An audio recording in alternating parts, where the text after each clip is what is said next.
नमस्कार, मैं हूं विचित्र शर्मा और आप देख रहे हैं नए भारत का नया डिजिटल प्लेटफॉर्म डीजी मित्रा इंडिया। दोस्तों, हमारी ओर से एक खास एपिसोड शुरू किया गया है और उस एपिसोड का नाम है आमो खास। आमो खास में हम उन शख्सियतों को जो है अपने इस एपिसोड में, इस सीरीज में शुमार करेंगे जो लोग कल तक आम थे लेकिन आज खास हो गए, लेकिन काम आज भी वो आम की ही तरह करते हैं, खास को। तो इसी लिए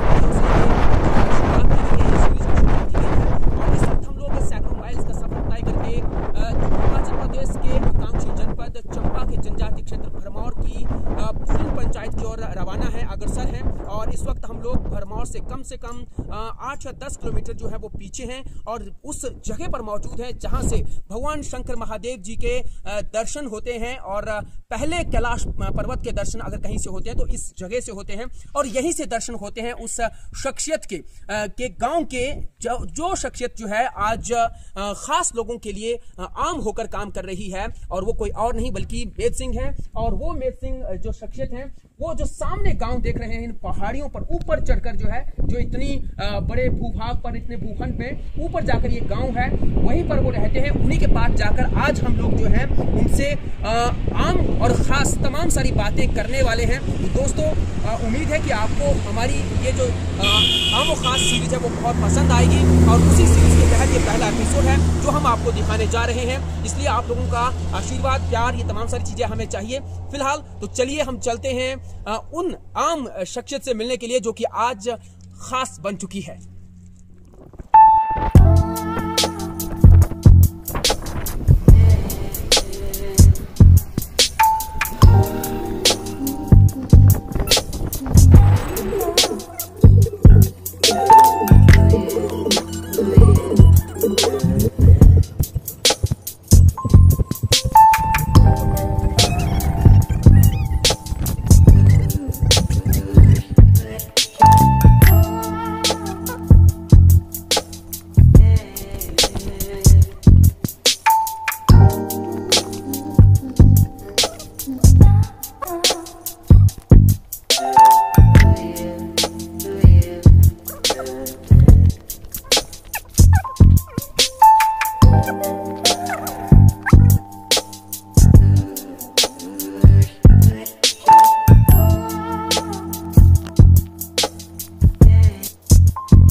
राष्ट्रपिता महात्मा गांधी ने कहा था कि भारत जो है वो गांव में बसता है, लेकिन वो गांव में ज़रूर बसता था। और उन्होंने ये भी कहा था कि 82% जो आबादी है भारत की वो गांव में ही रहती है। तो वो गांव कौन से थे? निश्चित तौर पर अगर एक बार फिर से कैमरामैन को कहूँगा अगर तस्वीर दिखाएं तो वो गाँव यही गाँव है जो आप यहाँ पर देख पा रहे हैं। तो इन्हीं गाँव में भारत बसता है और उस गाँव को समूचे भारत को एक समरूपता में, एक रूपता में या एक माला में पिरोने का काम अगर कोई आज की तारीख में कर रहे हैं तो वो हैं मौजूदा प्रधानमंत्री नरेंद्र मोदी जी। इसलिए क्योंकि जिस तरह से उन्होंने इस पूरे भारत को डिजिटाइजेशन की दहलीज पर लाकर खड़ा कर दिया है और पूरा भारत जो है डिजिटाइज्ड हो रहा है, उसका फायदा जो है आज भारत के हर गांव का नागरिक भी उठा पा रहा है। और मेद सिंह जी ने भी उसका लाभ उठाया है। और आज वो चाहे वो धर्मशाला में बैठें, शिमला में बैठें, चंडीगढ़ में बैठें या दिल्ली में बैठें, या फिर वो अपने ही घर यहाँ आकांक्षी जनपद, हिमाचल प्रदेश के आकांक्षी जनपद चंबा के जनजातीय क्षेत्र भरमौर के भी दुर्गम इलाके शिरडी में बैठे, काम उनका देखिए किस तरह से चलता है। इसी तरह से काम चलता है और इसी तरह से ये डिजिटाइजेशन का फायदा उठा रहे हैं। क्योंकि हम लोग नए भारत के नए digital platform the DG Mitra India की ओर से हैं और डीजी मित्रा इंडिया का यकीन मानो यही मकसद है, बिल्कुल ऐसा ही। ये इस वक्त हिमाचल प्रदेश ही नहीं, लेकिन हम ये कह सकते हैं कि उभरते भारत के, नए भारत के जो स्किल और डेवलपमेंट सेंटर के चेयरमैन हैं। साथ ही साथ इनका अपनी एक समाज के उत्थान के लिए मेरा गांव मेरा स्वाभिमान एक एनजीओ गैर सरकारी संगठन इनकी ओर से चलाया जा रहा है। और वेल्थ के क्षेत्र में इनका कोई सानी नहीं दोस्तों, है ना। ग्लोबल सर्टिफाइड ये शख्सियत है। और देखिए कहाँ बैठे हुए हैं, ये है असली भारत और असली नागरिक। और बहुत स्वागत है जी आपका डीजी मित्र इंडिया में मिसिंग जी। जी नमस्कार जी। तो दोस्तों जनजातीय क्षेत्र भरमौर, गगनचुंबी पहाड़ ये देख सकते हैं, बर्फ से लकदक हैं। सामने कैलाश पर्वत, भगवान शंकर महादेव जी का मणिमहेश पर्वत है और उसकी ही गोद में बना हुआ ये शिरडी गांव है। और गांव की आओ हवा आप लोग देखिए कि किस तरह की आओ हवा है। और यहाँ से एक शख्स जो है पढ़ाई करता है, लिखाई करता है, स्ट्रगल करता है, संघर्ष करता है और संघर्षों को खत्म करने की प्रेरणा लेकर जो है वो आगे बढ़ता है। और निश्चित तौर पर उन लोगों को भी अपने वेंचर में जो है वो स्थान देता है, जो लोग आज संघर्ष कर रहे हैं उनको प्रेरणा देता है। तो उस शख्स के पास आज हम पहुंचे हैं, हम भी अपना सौभाग्य समझ रहे हैं। और उन कितनी साधारण छवि के वो शख्स हैं, यहाँ आकर हमें महसूस हुआ कि वाकई में आज मेल सिंह जी अपने गांव घर में हैं, तो वो किस तरह से रहते होंगे, क्या उनकी दिनचर्या होती होगी, क्या उनका कामकाज होता होगा, ये जानने के लिए हम लोग यहाँ पहुंचे हैं। सबसे पहले तो हम मेल सिंह जी से यही जानना चाहेंगे कि मेल सिंह जी ये बताइए कि आज की तारीख में आप कर क्या क्या रहे हैं, पहले हम उस पर ही जानना चाहेंगे। और किस किस तरह से आप समाज, जैसे आपकी टैगलाइन बहुत सारे वेंचर्स में आपने दी हुई है कि इनोवेट, एजुकेट एंड एलिवेट, ये आप किस तरह से इनोवेट कर रहे हैं, किस तरह से एजुकेट कर रहे हैं, किस तरह से एलिवेट कर रहे हैं? देखिए मेरा एक मानना है कि जब तक हम जो शिक्षा का स्तर है, जो हमारी व्यवहारिक शिक्षा है, उसका एक मिनिमम स्तर नहीं अगर हम हासिल कर लेते, तब तक किसी भी चीज को बदलना मुश्किल सा काम है। अच्छा, मैं बीच में रोकना चाहूंगा आप, इससे पहले कि हम और डिटेल में चर्चा करें, हम पहले हब के बारे में जानना चाहेंगे। आपको पर्टिकुलर क्या नाम दें, वेल्थ मैनेजर नाम दें, समाज सेवी आपको नाम दें, या शिक्षाविद आपको नाम दें, क्या नाम दें, पहले तो वो हम जानना चाहेंगे। क्योंकि देखिए आपकी छवि एक है लेकिन आपके रूप अनेक हैं, इसलिए समझ नहीं पाते, कई बार लोग नहीं समझ पाते कि भैया आपको क्या नाम दें। हम भी अब इतनी दूर से सैकड़ों माइल्स का सफर तय करके इन पहाड़ों में, सुदूर पहाड़ों में पहुंचे हैं, गिरते पड़ते, है ना, और आपके पास पहुंचे हैं। पहले तो दर्शक यही जानना चाहेंगे कि आप हैं कौन असल में, आप हैं तो बड़ी साधारण सी छवि, और आपको क्यों उठा रहे हैं, डीजी मित्र इंडिया आपको क्यों प्रमोट कर रहा है? देखिए मैं एक साधारण सा आदमी हूँ जी, नहीं वो तो है, इस भारत देश का नागरिक हूँ और एक अपने समाज का छोटा सा एक कण मात्र हिस्सा समझता हूँ। रह जाती है एक जो हमारी व्यवस्था की बनाई हुई एक प्रोफाइल होते हैं, वो प्रोफाइल आप किसी भी नाम से जहाँ पे हमें सूट लगता है उस हिसाब से आप बोल सकते हैं, लेकिन बोलना है मतलब लेकिन मैं एक चीज बोलूंगा कि मैं अपने गांव, अपने देश के लिए मैं एक मेल सिंह ही हूँ और मैं अपना एक जिम्मेवार नागरिक होने के नाते अपना दायित्व जो है वो देश के प्रति, समाज के प्रति कोशिश कर रहा हूँ उसको निभाने की। रह जाती बात मेरे काम की बात है, तो जो मैंने जैसे शिक्षा की बात करी, तो आज के समय में जैसे शिक्षा का जो बदलते समय के साथ थोड़ा सा सिनेरियो बदल जाता है। जी जी। तो अभी जो हमारी एक तो डिजिटल शिक्षा है जो कंप्यूटर आधारित है, जी जी, और कंप्यूटर जिस पर आप ज्यादा जोर दे रहे हैं, बिल्कुल दे रहे हैं कि समाज को डिजिटल साक्षर किया जाए। और दूसरा क्या है कि उसके साथ साथ हमारा आर्थिक शिक्षा है, वो मेरी कोर फील्ड है, जिसमें मेरी खुद की शिक्षा है। वाणिज्य के क्षेत्र में मेरी स्नातकोत्तर उपाधि है। मैंने विश्वविद्यालय अनुदान आयोग का मैंने जो राष्ट्रीय पात्रता परीक्षा जो मैंने पास कर रखी है। तो शिक्षा के क्षेत्र में मैंने एक आर्थिक और डिजिटल जो हमारी आईटी की शिक्षा, उस पे मैं लोगों को एजुकेट, अवेयरनेस और ये सारे, इसके लिए मेरा इनिशिएटिव जारी है। और उसके साथ साथ स्किल बेस्ड कि लोगों को वो जो हमारी शिक्षा हम लेते हैं, बेसिक जानकारी, उसको हमें अपने जीवन को ठीक कैसे करना है, अपने उसको उस लेवल से ऊपर कैसे उठाना। तो ये तीसरी बात आ गई। फिर उसके साथ साथ जो हम मान लो हम कुछ पैसा कमाते हैं, हम, है ना, उसके वहीं से हम समाज के लिए 1 रुपया कमाया तो 1 पैसा या 10 पैसे हम समाज के लिए निष्काम भाव से उनको समर्पित कैसे करना है। तो ये मेरा अगला पार्ट है। और सबसे बड़ा पार्ट जो है मेरा, जो विजन है, जो हमारे किसान है, जो छोटे छोटे मार्जिनल फार्मर है, जो चाहे वो जनजातीय क्षेत्र, चाहे हिमाचल प्रदेश से, चाहे भारत के किसी भी कोने से, उन लोगों को रोजगार के साथ साथ उनको अपना आर्थिक स्तर पे कैसे बेसिक शिक्षा रखनी है और उसको आपने अपने जिंदगी में कैसे उतार के अपने आप को कैसे ऊपर, अपना स्तर जो वो ऊपर उठाना है। तो ये मेरे 2-3 पार्ट में बात करूं, एक तो आईटी की शिक्षा है आर्थिक, हमारी जो वित्तीय शिक्षा है, और साथ साथ स्किल का है।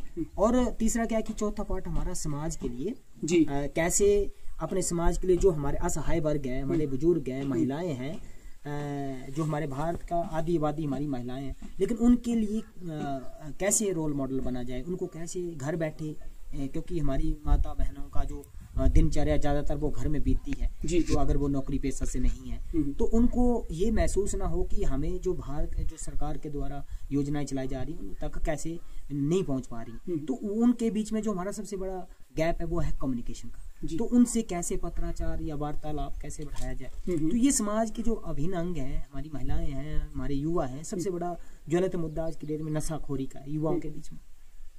तो युवा जो है अपना समय बर्बाद कर रहे हैं, तो किस तरह से उनको एक आम विचारधारा में लाया जाए, उनको कैसे, और वो उसके लिए सबसे बड़ा मैं जो गुरु मंत्र जो ब्रह्मास्त्र वो शिक्षा है, उसके बिना हम कुछ नहीं कर सकते। तो पर्दे के पीछे क्या हो रहा है क्या नहीं हो रहा है, तो शिक्षा मेजर है, चाहे वो आर्थिक है, चाहे वो सामाजिक है, चाहे वो आपका IT।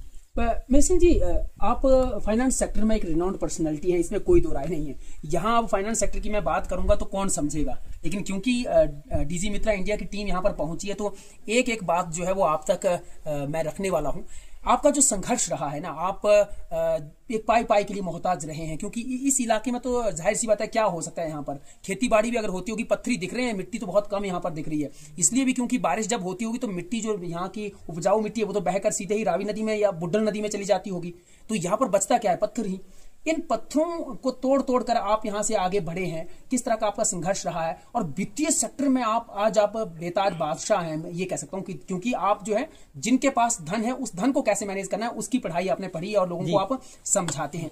ये सफर कैसे तय हुआ है, ये सोचा कहाँ से आपने कि ऐसा कुछ होना चाहिए, और ये थोड़ा सा संघर्ष समझाना चाहिए। देखिए क्या होता है कि आवश्यकता जो है आविष्कार की जननी, आवश्यकता आविष्कार की जननी जी। तो मेरी जो आवश्यकता थी, मुझे एक विजन तक मुझे पढ़ाई करनी है, अच्छे से पढ़ना लिखना है, और एक आम समाज से देख के दूसरे को देख के, कोई देखता आप पत्रकार है तो आपको देख मुझे पत्रकार बनना, तो बचपन में जब बड़ा होता आदमी तो सोचता यार इसके जैसे मुझे बनना है, जो अच्छी पर्सनालिटी लगती है, जो अपने थॉट्स। तो मुझे भी लगता था कि मुझे एक ईमानदार आदमी और एक समाज का भला हो, अपने परिवार का। तो मेरा भी एक छोटा सा विजन था कि मैं कोई टीचर लग जाऊंगा या टीचर बन जाऊंगा। लेकिन जब वास्तविकता, जब समाज को देखा तो वहाँ पे कहीं ना कहीं समाज का एक दूसरा रूप है जो कभी दिखता नहीं है, कि जो एक गरीब घर का बच्चा होता है ना, उसको जब तक वो कंधे से नीचे तब तक तो बहुत प्यारा, सबका प्यारा है, लाडला है, दुलारा है। लेकिन जब वो दुनिया के कंधे के बराबर पहुंचता है तो उसको वो फिर अपने बराबर नहीं समझ, वो समाज उसको अपना दूसरा रूप दिखाना शुरू कर देता है। तो ये भोलेनाथ की कृपा है कि मैंने, कृपा सीधी आती होगी मुझे लगता है, बिल्कुल आती है। तो लेकिन उसके लिए आती होगी जो शिद्दत और लगन के साथ समाज के उत्थान की सोचता होगा। ये हमारे माता पिता का आशीर्वाद है और हमारे बुजुर्गों का, हमारे सभी बड़े लोगों का, कि हमने कभी अपने सिद्धांतों से कभी समझौता नहीं किया है। जी। जो हमारे सिद्धांत थे, ईमानदारी और जो भी काम करना शिद्दत से करना है। और तो मैंने, जब मुझे समाज का दूसरा चेहरा दिखने लगा तो फिर मैंने अपने आप को थोड़ा सा सशक्त बनाने की तरफ अपना एक कदम आगे बढ़ाया। और उसी बैनर तले मैंने धीरे धीरे आगे बढ़ना शुरू करा। हमने सुना पढ़ाई भी आसान नहीं थी आपके लिए?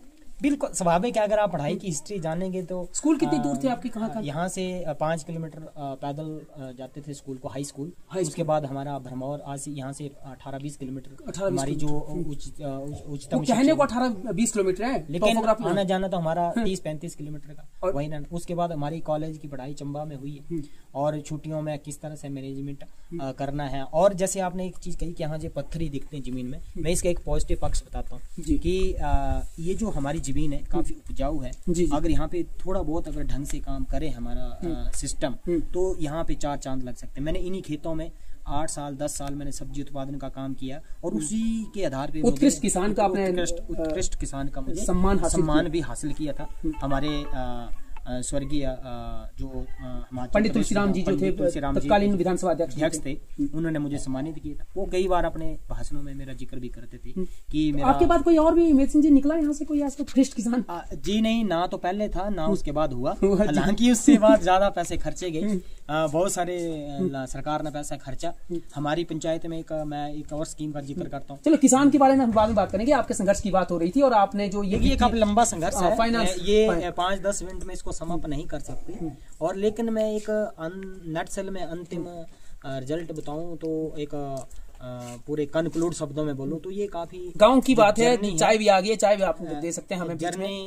जर्नी है ये, उन युवाओं के लिए प्रेरणा बननी चाहिए जो सच में लड़ना चाहते हैं समाज से। जो चाय लीजिए, चाय लीजिए।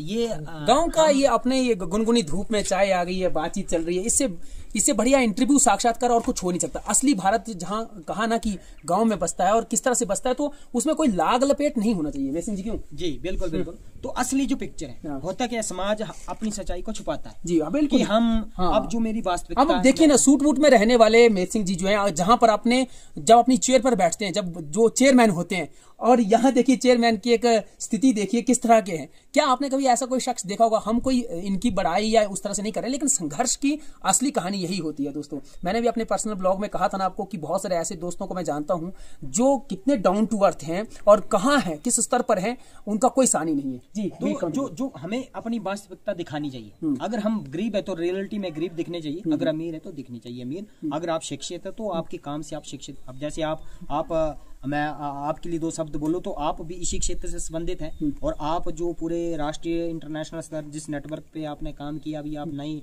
नेटवर्क के साथ काम कर रहे हैं, ये कोई हमारे लिए कोई एक सोने पे सुहागे से काम नहीं है। ये सच में हम बड़े सौभाग्यशाली हैं। आपने मेरी वास्तविकता तक आप पहुंचे हैं। और रह जाती है जो उत्कृष्ट किसान की बात, तो मुझे लगता है कि हमारे सिस्टम को उन लोगों के लिए जरूर काम करना चाहिए जिनका सच में वो कुछ समाज के लिए करना चाहते हैं। उनके साथ वो कहीं प्रोत्साहित भी किया किसी ने आपको? प्रोत्साहित तो जो उस किसान वाली को छोड़ के बाकी कहीं उसके बाद मुझे नहीं लगता। और प्रोत्साहित तो आप छोड़ दीजिए, अगर हम किसी को सही चीज बताएं तो वो उनका एक अपना जुमला टाइप होता है कि किसी और तरीके से एंगल से वो पेश कर लाल फीताशाही तक सीमित है। बिल्कुल। लेकिन वो उनका ना, जो मैंने बोला समाज का दूसरा चेहरा है, वो उनका बाहर आना शुरू हो जाता है।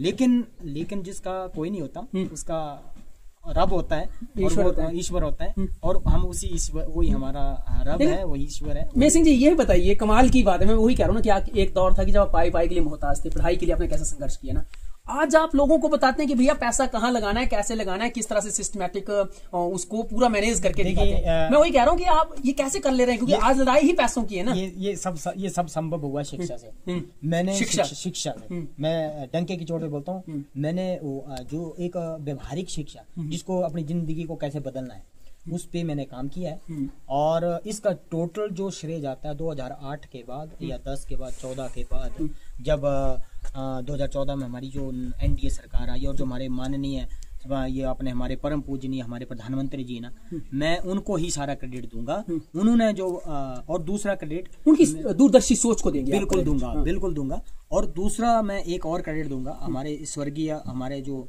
पूर्व प्रधानमंत्री जो अटल बिहारी वाजपेयी जी, उन्होंने जो रोड का प्रधानमंत्री ग्रामीण सड़क योजना, काम बहुत बढ़िया। बिल्कुल, ये जो विजनरी इनका जो विजन था, सच में ग्रामीण को आगे ले जाने, ग्रामीण भारत को आगे ले जाने का एक विजन है। और जो अभी जो मॉडर्न भारत है हम अपना, तो आज के जो हमारे प्रधानमंत्री जी हैं, इनका जो सच में जो विजन है वो काबिल तारीफ है, वो शब्दों में बयान नहीं किया जा। उनकी बदौलत ही आज मैं वो जो काम आज से हजारों किलोमीटर दूर जाके करता हूँ, तो वही आज मैं अपने घर से कर रहा हूँ। और कभी अपने काम को मैं ऐसा महसूस नहीं करता हूँ कि छुटपुट घटनाएं होती हैं, हमारे भौगोलिक स्थितियां ऐसी हैं, हमारा हम बारिश बर्फबारी ज्यादा हो जाती है यहाँ पर। वो लेकिन एक और आपको मैं और चीज ध्यान में लाना चाहूंगा, आपके टीम के माध्यम से, आपके माध्यम से सरकार तक पहुंचाना चाहूंगा। जी जी। जो हमारी कनेक्टिविटी है, जो रोड की कनेक्टिविटी है, वो बड़ी दयनीय है।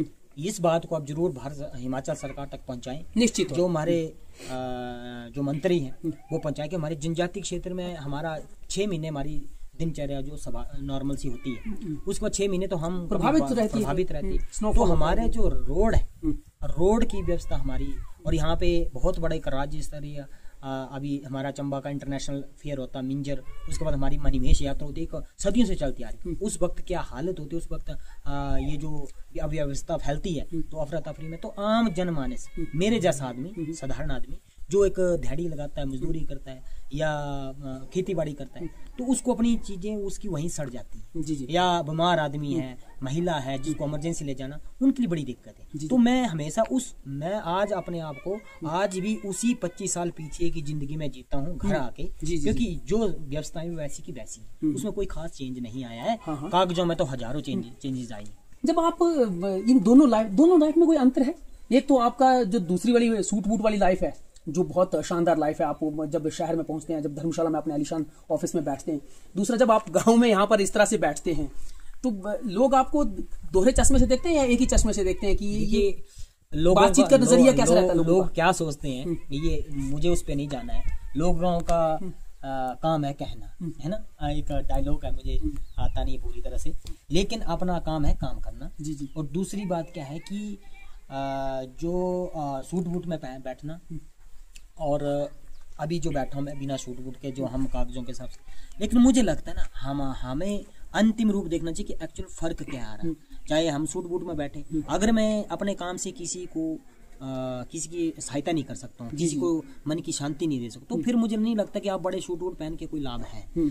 हमारा आम मानव जीवन का उद्देश्य क्या है कि हमारा जो असहाय पक्ष है समाज में, चाहे वो बुजुर्ग है, चाहे महिला है, चाहे आपके युवा है, चाहे कोई भी, तो उनको हमारे कार्य, एक पढ़े लिखे इंसान के कार्य से कितनी शांति और कितनी सहायता मिल सकती है, वो एक मानने वाली बात। आप ज्यादा सुकून कहाँ हासिल करते हैं?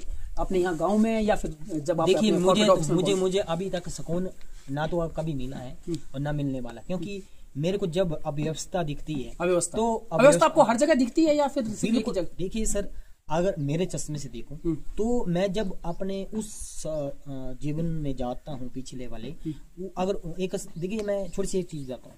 हमारे इसी क्षेत्र में हमारे एक पीने के पानी की समस्या 25 साल से मैं देखता आ रहा हूँ, कुछ नहीं हुआ, तो फिर शांति तो आएगी नहीं। हमें यहाँ पे समय से पीने का पानी नहीं मिलता है, 10 बार हमें फोन करने पड़ते हैं सिस्टम, फिर भी नहीं। मैं जब आया तो मैंने देखा एक पानी का टैंक, और वो भी ओवरफ्लो हो रहा है। वो क्या है?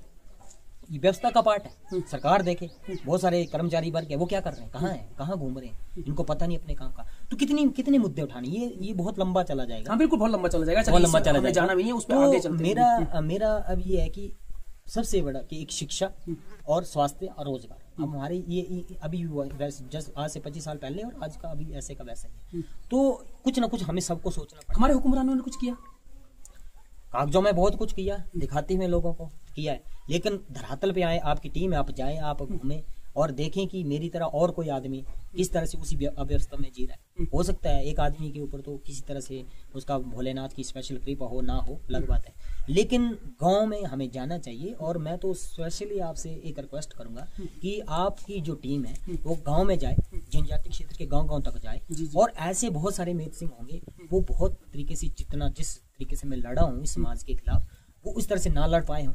और कभी किसी मीडिया ने आपको अप्रोच किया मेद सिंह जी? देखिए, अप्रोच नहीं किया मुझे, नहीं, जिस तरह की आपकी पर्सनैलिटी रही है, मुझे कभी लोगों ने देखा हो कि मेद सिंह भी कोई शख्स है, या लोगों को मुझे मीडिया ने अप्रोच नहीं करा, और ना मैंने अप्रोच करने की जरूरत समझी। मुझे नहीं लगता कि मुझे मीडिया में आके कोई चीज बोलनी चाहिए और वो इससे कुछ फर्क आने वाला। मुझे अपने काम पे विश्वास है, मुझे लगता है आप लोग अगर कर रहे हैं तो फिर वो दिखना भी तो चाहिए। क्यों? बिल्कुल, नहीं तो जंगल में मोर नाचा किसने देखा? बिल्कुल, लेकिन ये देखिए, ये एक स्वतंत्र पक्षकार है, उनको क्या लगता है, उनके नजरिए में क्या लगता है, क्या नहीं लगता, वो उनका शायद इस तरह की चीजें उठा नहीं पाते ना, इसलिए तो हम लोग गांव में पहुंचे हैं, तो हम आपको उठा रहे। रियलिटी में मैं आपका बड़ा स्पेशल इसके लिए शुक्रगुजार हूँ, और मैं आपसे एक दरख्वास्त करूंगा कि आप गाँव में जाएं, पूरे जनजातीय क्षेत्र में जाएं, और बहुत सारे मेद सिंह ऐसे होंगे जो इस तरह के अपने विचार व्यक्त करना चाहते हैं। उनकी एक लड़ाई होगी, उनकी वजह से बहुत सारे शख्स हैं हमारे जनजातीय क्षेत्र में, वो अच्छे पद पे भी हैं, उन तक पहुंचे, वो यहाँ पे अपने घर के लिए, यहाँ के लिए, उत्थान के लिए काम करें, और जो अच्छे हमारे लोग हैं जो समाज को कुछ अच्छी दिशा में ला सकते हैं, चाहे वो हमारे राजनेता है, चाहे कोई भी है। आपकी कहानी को मैं अगर यूं इलेबोरेट करने लगूं या इस समय सारणी में बांधने लगूं तो बहुत ज्यादा हो जाएगा, हमारे दर्शक पता नहीं कितना इंटरेस्ट ले पाएंगे कि नहीं ले पाएंगे। लेकिन मैं ये कहना चाहूंगा कि आपने, जहां तक मैंने सुना है और मैंने स्टडी किया है आपको, कि भारतीय सेना के जो जवान हमारे रिटायर्ड आ जाते थे, फिर वो उनको नहीं पता होता था कि उनकी दशा और दिशा क्या होने वाली है। आपने उनको भी दशा और दिशा दी, और आज आपके साथ जो है 100 से ज्यादा भारतीय रिटायर्ड सैनिक जो है, भारतीय सेना के रिटायर्ड सैनिक जो वो काम कर रहे हैं। ये किस तरह से आप उनको मैनेज करते हैं, कैसे वो लोग आपके पास आते देखिए हैं? मेरा मेजर तो फाइनेंस के क्षेत्र में ही लोगों को जागरूक करना, मैं उनको जागरूक कर रहा हूँ कि आफ्टर देयर एक उनका जो भारत की सेना में वो सेवा करके आते हैं, उसके बाद उनका जो समय बचता है उस समय का उनको सदुपयोग कैसे करवाना, और अगर उनको वित्तीय क्षेत्र में कुछ सीखने को मिलता है तो उनको मैं ट्रेनिंग देता हूँ, उनको अवेयर कर रहा हूँ, और उनको जो लगता है वो खुद करते हैं। तो वो मेरा एक अलग से पार्ट है, वो उनका ट्रेनिंग का है, वो सीख रहे हैं। कुछ लोग इच्छा व्यक्त करते हैं कि मुझे काम सीखना, आप सीखिए। तो मेरा इसमें किसी तरह से कोई एक बिचौलिए का वर्क नहीं है कि मुझे उनसे कुछ बिजनेस पैसा लेना है और मुझे कुछ, मेरा इस तरह का कोई काम नहीं। उनको मेरा काम है ट्रेनिंग का, उनको ट्रेन करना है, उनका समय है, वो सबके जितने जिनको लगता है 10 20 या 100 लोग अगर होंगे मेरे साथ, तो वो अपने समय का सदुपयोग कर रहे हैं। और समाज में परसेप्शन क्या है, क्या ठीक है फौजी रिटायर तो आ गया, तुम तो फौजी रिटायर आ गए, क्या करना, अब घर में बैठो। तो मैंने उनको जब मोटिवेट, चौकीदार बन जाओ, ऐसे इतनी गरीब सोच सकती है। जबकि हमारी जो भारतीय सेना है ना, वर्ल्ड की नंबर 1 एक वेल ट्रेंड सेना है, और मुझे लगता है कि वो जो एक हमारा वेल डिसिप्लिन, वेल कमिटेड जो आदमी है, उसको हम ऐसे जाया ना जाने दें। उनका जो लोग इसमें अपना इच्छा व्यक्त करते कि मुझे सीखना है, तो वो मेरे पास सीख रहे हैं, काम सीख रहे हैं और खुद कर रहे हैं। डिजिटल स्किल, आप डिजिटल स्किल, मैं सिर्फ उनको IT, डिजिटल और फाइनेंशियल एजुकेट कर रहा हूँ, और वो उसमें अपना काफी अच्छा अपना इंटरेस्ट दिखा रहे हैं, और वो सीख रहे हैं। वो अपने अपने अलग अलग क्षेत्र में पूरे भारतवर्ष में कर रहे हैं, नॉट ओनली हिमाचल, वो पूरे भारतवर्ष के लोग हैं। और भारत अपने अपने घर पे बैठ के इसी जो प्रधानमंत्री जी का विजन है डिजिटल इंडिया, मैं घर से उस डिजिटल इंडिया को धरातल पे लाने के लिए काम कर रहा हूँ। सभी लोग मेरे साथ मिलकर काम कर रहे हैं। तो ये मैं इस तरह का मेरा ये भी मैं बिल्कुल अभी लास्ट ही सवाल लेना चाहूंगा आपसे। BFI सेक्टर में बहुत बढ़िया आप काम कर रहे हैं। अच्छा, उसके साथ साथ जो है ना, मैंने थोड़ा और स्टडी किया है कि जो बच्चे भटक रहे हैं, क्योंकि देखिए सरकारें, कोई भी सरकार, चाहे केंद्र की सरकार हो चाहे हिमाचल प्रदेश की सरकार है, वो युवाओं को रोजगार दे पाने में उस तरह से सक्षम नहीं है, और ना ही उतनी सारी वैकेंसीज उनके पास हैं जो वो रोजगार दे सकें। लेकिन आपने जो अपील यूथ से कर रखी है DFL वॉरियर के माध्यम से, कि आप लोग जब अगर आपके पास आते हैं तो आप उनको ना केवल स्किल करेंगे बल्कि उनको स्वरोजगार भी प्रदान करेंगे, ये कैसे संभव है, ये कैसे पॉसिबल? देखिए मैं बैंकिंग, फाइनेंस और insurance industry and security market की इंडस्ट्रीज में मैं प्रोफेशनल हूँ और लोगों को ट्रेन करूँ। मुझे बहुत सारे मुझे अपने बिजनेस को बढ़ाने में मुझे एक स्किल्ड, एक कुशल आदमी की जरूरत है, लेकिन देखा वो है नहीं। तो मैंने सबसे पहले फिर अब उन्हीं को, अच्छे खास पढ़े लिखे जो ग्रेजुएट बच्चे हैं वो भी उस चीज को नहीं जानते। तो देखिए हमारी विश्व की नंबर 5th लार्जेस्ट इकोनॉमी है, नंबर 1 पॉपुलेशन है, इसमें जो ह्यूज हमारी अपॉर्चुनिटीज है युवाओं के लिए खासकर, और जो जैसे मैंने कहा कि जो हमारे भारतीय सेना के जो रिटायर्ड जवान है, वो सभी लोग, पढ़ाई के लिए कोई उम्र बाधा नहीं बनती। तो ये जो मेरा विजन है कि उन लोगों को, जैसे हमने लर्निंग विद अर्निंग, मैंने एक टैगलाइन दी है, लर्न करिए एंड अर्न करिए। हमारे साथ पढ़ाई करिए और पढ़ाई के साथ साथ आप कमाई भी करिए। कैसे करिए? पहले पढ़ाई करिए फिर कमाई करिए। इसमें तो कोई बिचौलिए का काम है नहीं कि मैंने आपसे कोई साइन करवा लेना। तो सबसे कंडीशन पहले है, अब हमने 1 साल का ट्रेनिंग प्रोग्राम लॉन्च करा है। 1 साल भर हम उनको ट्रेनिंग देंगे, वो इंडिया के किसी भी कोने में बैठे, इवन मैं तो बोलता हूँ विदेशों में भी बैठे हैं, वो भी सीख सकते हैं। बहुत सारे लोगों ने मुझे अप्रोच किया जो कनाडा में है, USA में है, जापान में, उन्होंने बोले मेसिंग जी हमने आपसे सीखना है। मैं सीखिए, वेलकम है, और कहीं भी बैठे और करिए। जब तक आप करिए, साइबर फ्रॉड बढ़ता जा रहा है, तो एक खाली मेसिंग कितना रोक लेगा? सरकारों तंत्र है, पूरे मिनिस्ट्री है, साइबर क्राइम की विंग है, हिमाचल पुलिस है, सारे लोग अपनी जगह पे अच्छा काम कर रहे हैं। लेकिन जो सबसे इम्पोर्टेंट है, आम साधारण आदमी को जागरूक करना, उनको ट्रेंड करना, और जो सरकार की जो योजना है उन तक कैसे पहुंचे, कैसे उसका मतलब समझे और उसका वो घर बैठे उसका लाभ उठाएं। तो ये सिर्फ और सिर्फ एक संभव है तो शिक्षा से, ट्रेनिंग से, अदरवाइज इसके और कोई मंत्र नहीं है कि लोगों को हम बैठ के कोई, बहुत सारे फ्रॉड्स होते हैं, प्रॉपर्टी मतलब कोई हिसाब नहीं है, मतलब उनको छोड़ दें। हाँ। बिल्कुल। तो ये चीज है। और दूसरा जो उन लोगों में मेरे जैसे लोग हैं जो प्रयास करते हैं और फिर उनके बाद में जब वो सरकार उनको हेल्प नहीं करती, सिस्टम हेल्प नहीं करता, तो फिर वो एक फ्रस्ट्रेट होकर घर बैठ जाते हैं। सबके लिए पॉसिबल नहीं है।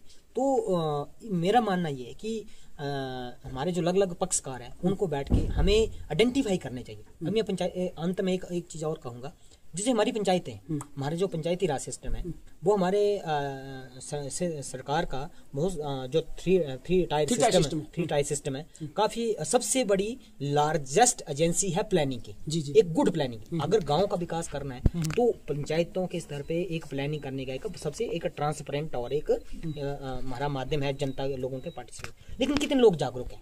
कि यहाँ पे प्लानिंग होती है, कौन बताएगा? सही बात। जो करिंदे लोग हैं उन्होंने कोई सरकार से संबंधित है, वो कभी बिना सरकार के भी काम करके दिखाए। जो लोग पंचायत मॉडल किसान बनाइए आप हर साल 5-5 फार्मर्स का आप डाटा कलेक्ट करो, एक गांव से एक मॉडल फार्मर बनाइए, 5 गांव है, हर साल 5 बनाइए, 5 साल में 25 हो गए। तो ऐसे ऐसे अगर सिस्टम से काम करेंगे, लोगों के लिए इंस्पिरेशन बनेंगे और वो अपने जीवन को अच्छे से जिएंगे। तो यहाँ तो परमानेंट तो कोई है नहीं कि मेर सिंह ने 200 साल जीना है या किसी ने कोई और है उसने 400 साल जीना है। सबकी एक जर्नी है, किसी की 20 साल की, किसी की 40 साल की, किसी की 100 साल की। जी जी। तो उस जर्नी को हम अपने समाज को कैसे समर्पित करें, ये सबसे उसका कैसे सदुपयोग करें। जी बिल्कुल। मेर सिंह जी, आपकी सोच को डीजी मित्रा इंडिया का सैल्यूट है। और आप जैसे अगर और भी शख्स गांव में होते, हालांकि बहुत ज्यादा शख्स हैं जो गांव में हैं लेकिन फिर मुड़ के गांव में नहीं आते हैं या उस तरह सोच नहीं पाते हैं, वो सिर्फ परिवार तक सीमित हो जाते हैं, बड़े बड़े पैकेज लेते हैं, किसी बड़ी बड़ी सिटी में जाकर बैठ जाते हैं और उस सिटी तक ही सीमित होकर रह जाते हैं, अपने परिवार को बस उतना तक ही वो लोग। देखिए इसमें एक बात मैं ऐड करना चाहूंगा। ये कहीं भी बैठने का सवाल नहीं है। अगर आपके विजन है तो आज के जो सूचना की क्रांति आई है, आज हम वीडियो कॉल कर सकते हैं, आज व्हाट्सएप कर सकते हैं, करना नहीं चाहते। तो ये हमारा जो ये भी उसी का परिणाम है ना, हमारा जो गैप पड़ा है। लेकिन आपने सोचा, मैंने सुना कि आपको तो 1 करोड़ रुपए का पैकेज भी मिला था कंपनी से। बिल्कुल स्वाभाविक है, लेकिन मेरा मकसद ये है कि मैंने अपने गांव को, अपने जो हमारा जो पेरेंट घर है, जो मेरे वहाँ लोग बसते हैं, मेरी तो आत्मा वहीं बसती है और मुझे उसको आगे लाना है, अपने देश को, अपने गांव को, अपने समाज को मुझे स्वावलंबी बनाना है। और इसी जर्नी में मैं धीरे धीरे आगे कोशिश करूंगा। और आप जैसे एक निष्पक्ष जो एक हमारा जिस पे हम उम्मीद रखते हैं पत्रकार, जो अपनी टीम को लेकर आप यहाँ पहुंचे हैं और आपने मेरी बातें एक सरकार तक पहुंचाने के लिए आपने जो एक जहमत उठाई है, बिल्कुल, तो इसको मैं दिल से सैल्यूट करूंगा और आपसे रिक्वेस्ट करूंगा स्पेशली कि आप बाकी गांव में भी जाएं, नॉट ओनली मेरे लिए, बाकी और जगह होंगे बहुत सारे, निश्चित तौर पर जाते जाएं और उन लोगों की बात को सरकार तक पहुंचाएं, ताकि सभी का समाज में एक हमारा इक्वल समाज, हमारी महिलाएं, सारे वर्ग जो समाज के जो पक्ष है उनको आगे आने का मौका मिले। तो इसके लिए आपका बहुत बहुत धन्यवाद। अगेन धन्यवाद आपका बहुत बहुत मेर सिंह जी। मेर सिंह जी जिस समुदाय के साथ ताल्लुक रखते हैं उसमें एक उम्मीद के लिए शब्द प्रयोग होता है मेद, कि इस आदमी से इनको मेद है कि यही आदमी कुछ करने वाला है और इनका तो नाम ही मेद है। तो मेर सिंह उन लोगों के लिए आज उम्मीद मेद बने हुए हैं जो लोग जो है कहीं ना कहीं थक हार कर जो है अपनी घर की चारदीवारी तक सीमित होकर रह गए थे, उदासीन रवैया अपना चुके हुए थे या फिर उनको लगता था कि कुछ उनका भला होने वाला नहीं है। लेकिन आज इन्होंने जो है ठीक वैसे ही काम किया है जैसे कि कहा जाता है कि 2008 में जब फाइनेंशियल क्राइसिस पूरे दुनिया भर में आया था और तत्कालीन प्रधानमंत्री और इकोनॉमिस्ट डॉक्टर मनमोहन सिंह ने हमारे हिंदुस्तान को, भारत को उबारा था, ठीक उसी तरह से आज मेर सिंह एक छोटे से गांव से निकलकर जो है उसी तरह से हर आदमी को एक वेल्थ मैनेजमेंट का पाठ पढ़ाते हैं, क्योंकि ये खुद उसमें एक्सपर्ट हैं और नॉट इवन अपने गांव, अपने जनपद, अपने हिमाचल प्रदेश, बल्कि पूरे देश भर के लिए और दुनिया भर के कई देशों में भी इस तरह का ये पाठ पढ़ा रहे हैं। पार्ट 1 में इस एपिसोड का ये पार्ट 1 था और डीजी मित्रा इंडिया की टीम ने पार्ट 1 यहाँ पर इसको क्लोज किया है, लेकिन पार्ट 2 हम बहुत जल्दी जो है वो लाने वाले हैं जिसमें इन्हीं शख्सियत का दूसरा रूप भी हम आपको दिखाएंगे। तब तक के लिए आप हमारे साथ बने रहें और देखते रहें नए भारत का नया डिजिटल प्लेटफॉर्म डीजी मित्रा इंडिया। शुक्रिया, नमस्कार।